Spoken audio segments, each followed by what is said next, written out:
안녕하세요, 조조입니다. 자, 여러분 썸네일에서 아마 보셨겠지만 오늘 제가 손흥정 감독님의 이 훈련 비법을 제가 가지고 왔거든요. 진짜 어마어마한 내용들이 들어있으니까 한번 천천히 살펴보시죠.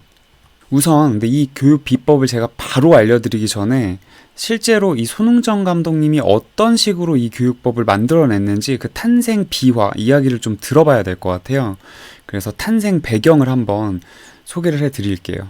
시작은 이랬습니다. 그 손흥정 감독님이 아시다시피 그 은퇴를 하게 됩니다. 부상으로 은퇴를 하게 되고 이때 당시 처음에는 뭐 막노동도 하시고 그냥 뭐 헬스 트레이너, 일일이 헬스 트레이너 같은 것도 하시고 또 코치 자리를 또 얻게 돼가지고 중간중간에 뭐 중학교, 고등학교 이런 데서 코치 활동도 하시면서 어쨌든 이때는 생활을 목적으로 가족을 좀 건사해야 되니까 그런 시기를 보내고 계셨다고 해요. 그러던 어느 날 이제 손흥민 선수가 이렇게 이야기를 했다고 합니다. 아빠, 나 축구하고 싶어. 그러니까 감독님이 왜 축구가 하고 싶어?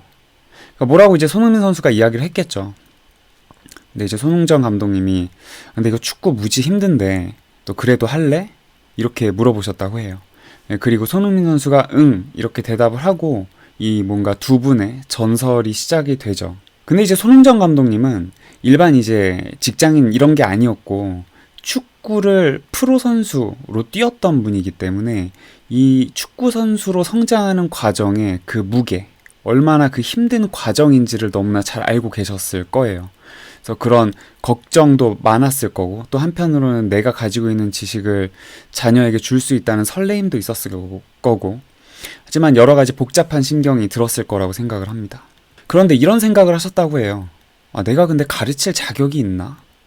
이런 고민을 하셨다고 합니다. 왜 그런 고민을 하셨는지 이 손흥정 감독을 잠깐 알아가는 시간을 보면 그가 회고를 이렇게 합니다. 나는 프로였고 태극 마크를 달았지만 정작 나를 아는 사람은 없었다. 일은 부상, 그리고 은퇴는 결국 내가 별 볼 일 없는 선수. 즉 이 손흥정 감독님이 늘 자신을 삼류 선수라고 표현하는 그 방증이다. 이런 이야기를 하세요.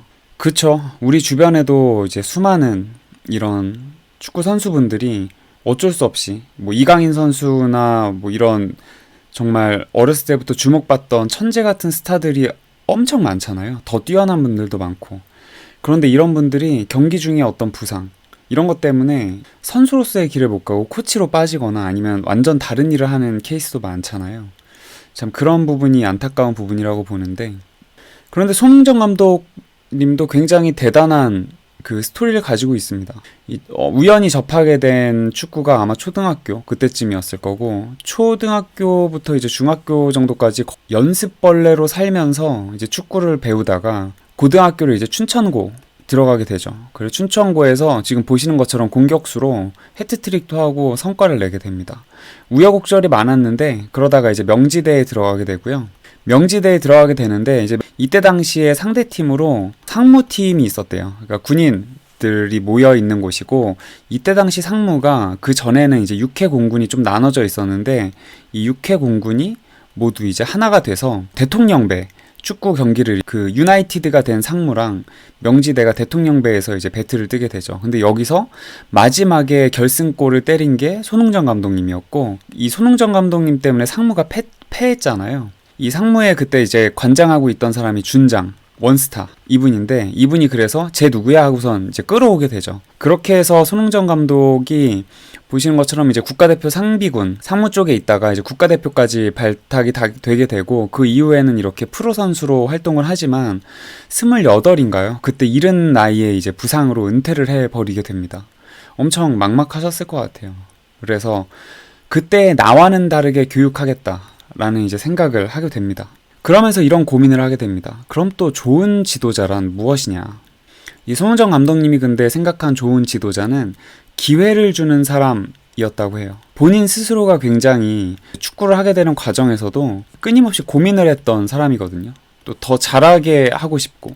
근데 그런 과정에서 자기를 너무나 혹사했는데 이 과정에서 그 워낙 예전의 축구 방식이었기 때문에 교육 방법 자체가 굉장히 고지식했고 딱딱했죠.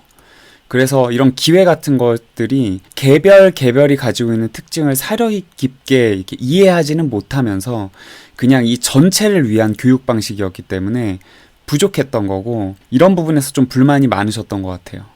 그래서 이 교육법의 시작은 부족했던 나인데 잘못된 나, 이것은 어쨌든 축구 선수로서 뭔가 연습벌레처럼 했고 무언가 성과를 내긴 했으나 결국 잃은 부상이 있었죠. 그리고 은퇴를 해버립니다. 이것은 자기 관리가 잘못된 것이다.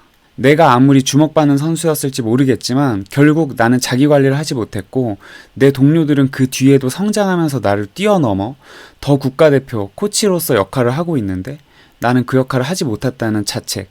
그래서 이것을 바꿔야겠다라는 거. 그리고 두 번째는 그럼에도 불구하고 본인이 이 축구를 하면서 늘 왜라는 질문을 달고 살았거든요. 가장 대표적인 사례가 유퀴즈에서도 아마 보셨겠지만 본인이 공격수잖아요. 그 공격수는 어떤 상황이든 슛을 때려야 되는데 본인은 오른발잡이였던 거죠. 근데 왼발로 때려야 되는 상황이 이제 있어야 되는데 왼발로 못 때리니까 이 신발에 이렇게 이제 신발이 있다고 하면 신발에 보통 이렇게 혀 같은 게 있잖아요. 여기다 이제 이 압정을 꽂아 넣었다고 하시죠. 그 이게 오른발일 때. 그래서 오른발로 찰 때마다 압정이 내 발을 찌르니까 어쩔 수 없이 남은 왼발로 슛 때리는 연습을 했던 게 손흥정 감독님이죠. 이런 식으로 세세한 것들에게 의문을 표하고선 계속 훈련할 때도 이걸 왜 감독님은 이걸 왜 시키는지 오히려 물어보고, 물론 그때 당시에는 맞았지만 그런 얘기 하지 말고 하라고, 그런 고민, 자신에게 좋았던 거랑 뭔가 부족했던 거를 가지고 내 자식을 가르쳐야겠다라고 생각을 한다고 합니다. 그래서 여기서 이 교육법이 정립이 된다고 해요. 핵심은 이겁니다, 여러분. 이 축구를 배우는 아이 입장에서는요, 축구에서의 기본, 기초, 기술, 이 세 가지를 익히는 것이고요. 이 똑같은 세 가지를 그 외 삶에서도 배워야 한다는 것이죠. 축구만 알면 안 된다. 그 외 삶에 대한 태도까지 같이 습득을 하면서 성장해야 된다. 결국 이 아이가 축구 선수가 되는 게 아니라 인생을 살아가는 어른, 자신의 영역을 지키는 사람으로서 성장하는 거. 그게 이분이 가지고 있는 그 교육법이었던 것 같아요. 그리고 여기서 한 가지 중요한 게 있는데, 이 손흥정 감독님의 교육 방법이 이 아이에게 아주 완벽하게 스며들기 위해서는 부모 또는 지도자들이 성과 중심적인 경우일 때는 해당이 되지 않습니다. 과정을 중시하시는 분들이셔야 된다는 이야기를 해요. 굉장히 분노하시면서 말씀하셨던 게, 어린 아이들의 몸 신체가 연약한데도 불구하고 결국 슛을 넣는, 그러니까 골을 넣는 축구 방식을 강조하기 때문에 아이들이 그 전에 부상을 당해서 이른 은퇴를 하거나 흥미를 잃는 경우들이 많다는 거. 또 역시 부모들도 마찬가지죠. 과정을 통해서 단단하게 성장을 해야 되는데, 이런 것들, 내 아들이 막 공격수로 나와가지고 막 골을 넣어가지고 뭔가 유명해지고 뭔가 인지도가 쌓이는 거에 취해버려서 아이의 과정보다는 당장의 성과를 보다 보니까 이게 과연 누구를 위한 것이냐, 아이를 위한 것이냐 아니면 이 부모 또는 지도자들을 위한 것이냐에 대한 굉장히 큰 의문을 가지고 만든 교육법이 이것입니다. 이 과정을 중시하는 거, 성과를 중시하는 거, 사실 저도 뭐가 정답인지는 잘 모를 것 같아요. 그리고 막상 손흥정 감독님한테 물어봐도 100%라고 얘기를 할 수는 없을 것 같지만, 혹시라도 그래도 나는 성과 위주라고 보시는 분들은 좀 다른 교육 방법을 찾아보시는 것도 맞지 않을까 합니다. 과정에 대한 동의가 되셨다면 제가 한번 다음 장으로 넘어가 볼게요. 제가 굉장히 심플하게 정리를 해보면은 이거였거든요. 이게 손흥정 감독님이 정리를 하신 건 아니에요. 근데 제가 이걸 좀 더 쉽게 정리를 해봤는데, 첫 번째는 기본이고요. 두 번째는 기초, 세 번째는 기술입니다. 제가 이렇게 정의를 하긴 했는데 이 세트의 특징이 약간 달라요. 요거는 축구 자체라고 보시면 될 것 같고요. 이거는 축구를 대하는 마인드, 태도, 생각과 관련된 부분이라고 보실 수 있겠습니다. 그래서 여기 보시면 일이 축구죠.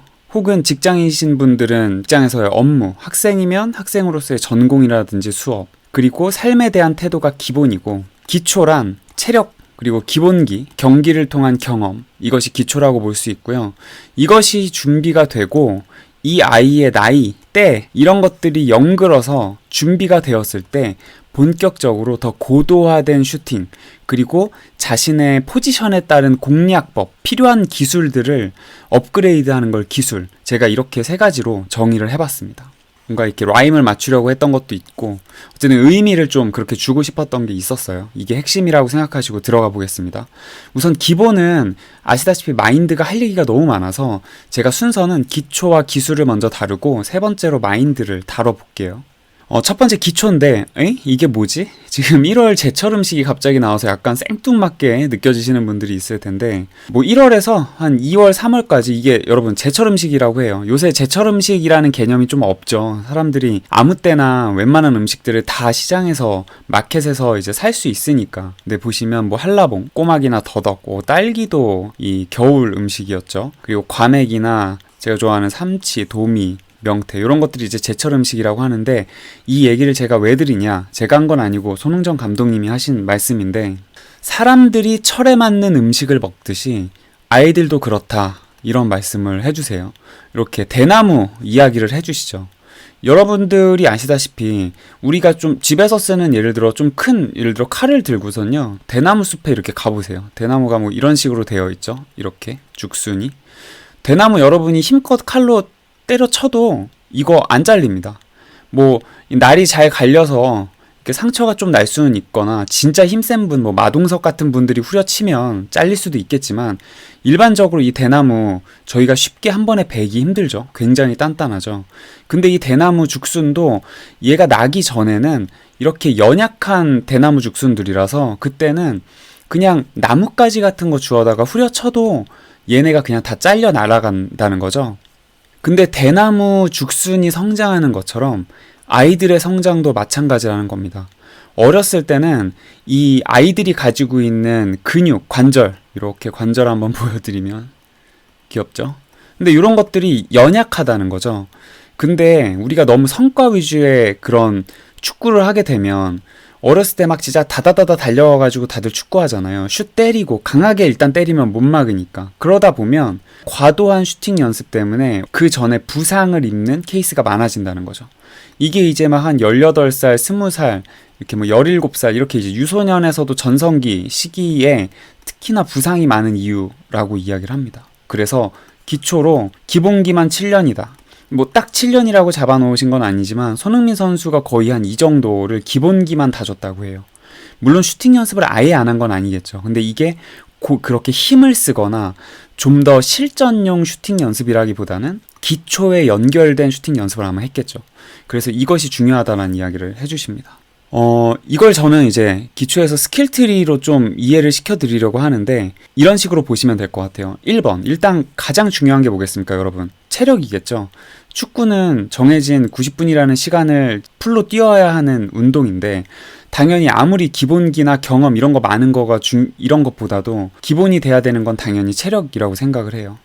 이 체력이 좋아야 되는 이유는 기본적으로 스피드를 중시하는 운동이기도 하고요. 두 번째로는 거친 몸싸움들이 있는데 거기서도 몸의 균형을 잃지 않아야 하죠. 그렇기 때문에 피지컬과 속도를 늘려야 되는데 이걸 향상하는 운동이 바로 체력 훈련입니다. 그래서 이 훈련이 기본이 되어야 되고 두 번째는 기본기죠. 뭐 뭉쳐야 찬다나 골대녀 같은 거 보시면 기본적으로 오디션 할 때 리프팅 연습을 굉장히 많이 하고 리프팅으로 테스트를 한다고 보시면 되는데 이게 리프팅 훈련이 이 발 전체의 감각을 굉장히 예민하게 만들어준다고 합니다. 그래서 이게 가장 기본이 되는 거고 여기서 이제 드리블을 한다던가 상대방에게 전달하는 패스 연습을 한다든가 이런 식으로 이제 기본기 훈련을 계속 하게 되는 거죠. 거기에 각종 경기의 경험이 이제 쌓여지는 거 이걸 통해서 뭔가 이 상황 판단 그러니까 우리가 예측하지 못하는 상황들이 매 경기 나오잖아요. 아마 똑같은 상황이 나오는 경우도 있고 전혀 예측하지 못하는 경우들이 나오는 경우도 많을 텐데 이럴 때 어떻게 대처를 하고 어떻게 움직일 것이냐를 체득하기 위한 시간이라고 볼 수가 있죠. 제가 앞에서 말씀드린 저 스킬트리라는 게 뭐냐면 능력치를 이렇게 이제 모아놓은 거예요. 아시는 분들은 게임 좋아하시는 분들은 너무나 잘 알고 있는 것들인데 게임 캐릭터를 보시면 이게 마법사 캐릭터들이 쓰는 거거든요. 이게 불덩어리 마법을 쓰는 캐릭터인데 이 캐릭터가 이제 레벨 1 그러니까 유아 단계에 있을 때는요 기술을 얘밖에 못 배웁니다. 여러분 얘가 이 불덩어리보다 더 큰 불덩어리 더 강력하고 센 불덩어리를 올리려면 레벨이 20까지 올라야 돼요. 그 전에는 뭐하냐? 계속 기본기 훈련한다고 보시면 돼요. 기초 단계죠. 아까 말씀드린 이 기초 체력이랑 근력을 계속 올려주고 기본적인 기술들을 이렇게 하나하나 사용을 해보면서 계속 이 마법에 대한 적응을 하는 거죠. 축구로 치면은 공에 대한 감각을 늘리고 그 경험이 계속 경기를 통해 쌓여서 레벨 20이 되었을 때야 이걸 배울 수 있고, 또 역시 레벨이 30이 되고 뭐 50이 되어야지 더 강력한 기술들을 쓸 수 있다라는 개념으로 이해하시면 좋을 것 같아요. 그래서 잠깐 넣어봤고요. 그래서 이 앞서 가지고 있는 이 스킬들을, 기초 스킬들을 모두 다 여러분이 마스터를 하게 되면, 물론 완벽한 마스터는 없겠죠. 체력 늘 해야 되는 거고 기본기 베이스로 해야 되는 거지만, 이게 찬다면 그 다음에서야 스킬 강화하는, 기술을 좀 더 고도화하는 단계로 넘어가게 됩니다.